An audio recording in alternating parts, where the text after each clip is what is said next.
April the 3rd, 2020. As you're looking at a USGS earthquake map, it's, I think, the top link on the left side of our website at bpearthwatch.com.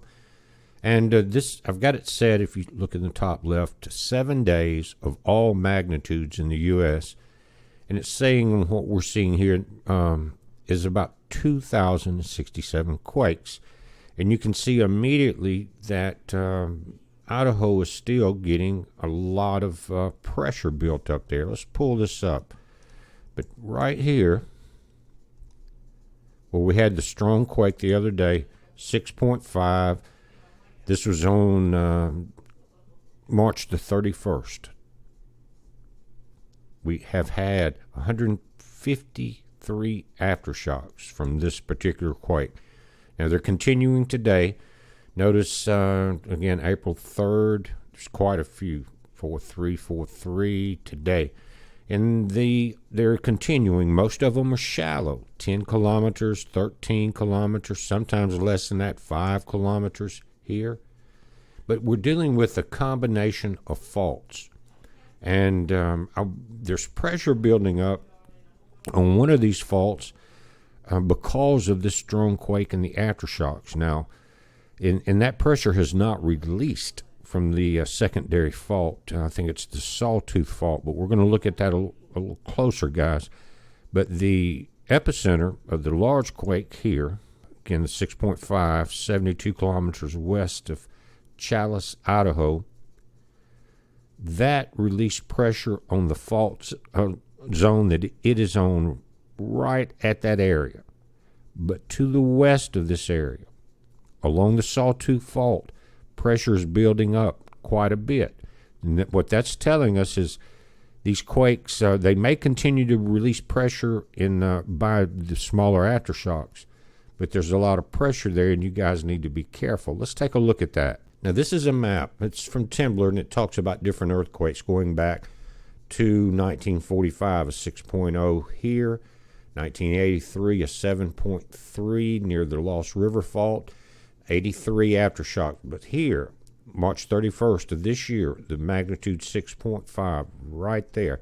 Now, what it did, and it's saying this is a map of nearby faults and previous earthquakes, it says this magnitude 6.5 on March 31st of this year ruptured north of the Sawtooth Fault. And that's what you're seeing.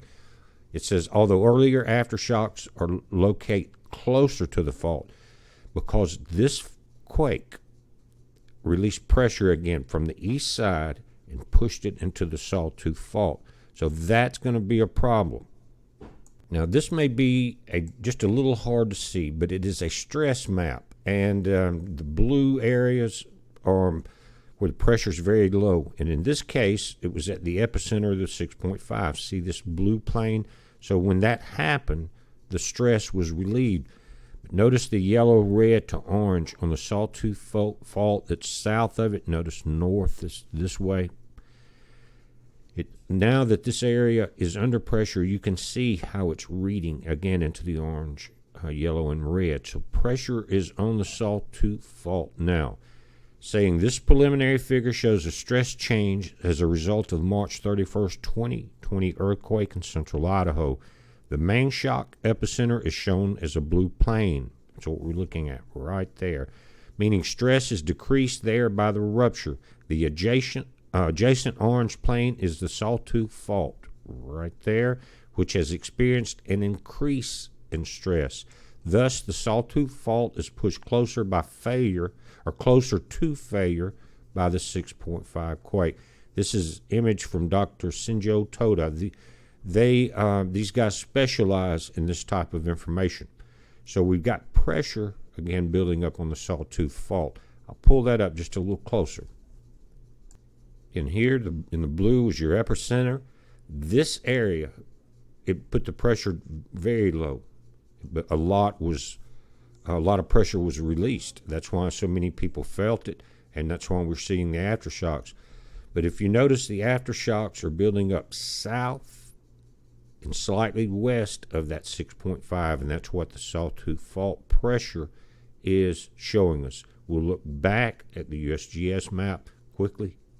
Now, before I do that, before I forget, I wanted to show you one of the images from this area. And this is a photo of this Chalice National Forest, the remote location of today's magnitude 6.5 earthquake. This is from the National Forest Service back when it happened. Beautiful country. But you can see that there's been uplifting in the area for aeons. Now, as we take a look at this, you can see, again, the Sawtooth Fault is represented by this line. And this was a large quake just, again, north and east of there, 6.5. So pressure has built up. Let me pull this back. All the way around this area, leading north along this, what would be, if they continue this line, the Sawtooth Fault. So, guys, I think there's a lot of pressure that was released during this quake, but now we're seeing pressure move all the way to the left or west. This is, if you can look at this, Cape Horn Mountain, Blue Bunch Mountain, Bear Valley. Here's Bruce Meadows Airport. All along in this area, Cape Horn Summit, Bear Valley Road, Cape Horn Mountain, Copper Mountain. You know the areas if you live there. Elk Mountain, Basin Boat, but Roughneck Peak, Langer Peak. This area, pay close attention to it because you saw the chart. The pressure is increasing west of the epicenter of the first quake, guys. We're watching it. You watch it. It's a heads up. Be safe.